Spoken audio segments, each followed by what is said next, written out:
is New York Nightly News with Chuck Scarborough. We're here to talk about the economy and the Obama administration's plans. A jobs plan is Mike Ryan. He's a senior vice president of the Madison Performance Group. Mike, welcome. Good to be with you. What is holding hiring back right now? You know, there's a couple of things keeping hiring from happening. One is the uncertainty, obviously, politically and financially. Businesses just don't know what's going to happen next. The other is that many businesses are still maxing out the productivity from their existing employees.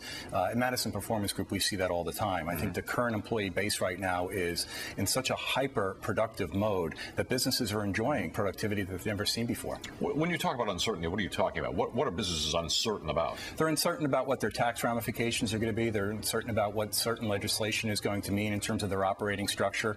They're also uncertain in terms of what's going to happen with some of the competition out there in their particular industries.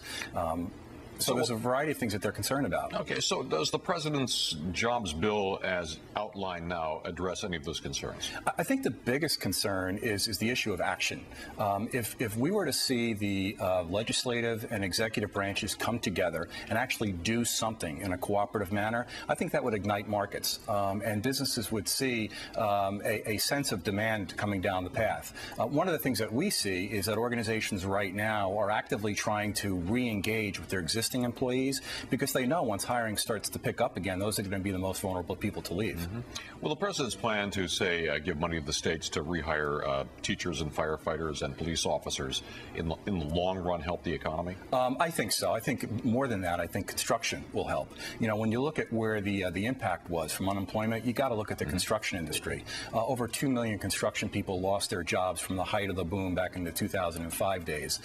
So by putting those people back to work, building an infrastructure that's crumbling, I think you'll get the economy kick-started again. There's no question about that. Wasn't that supposed to happen in the original stimulus? It was. And then suddenly no shovel-ready jobs could be found? Exactly. What happened there? Exactly. I just think bureaucratic red tape got in the way. But I think right now with the political discourse being what it is, where you see pressure coming from citizens in terms of different protests and different anxiety and anger with their legislative leaders, I think you're more likely to see that action take place. What's the biggest threat to recovery?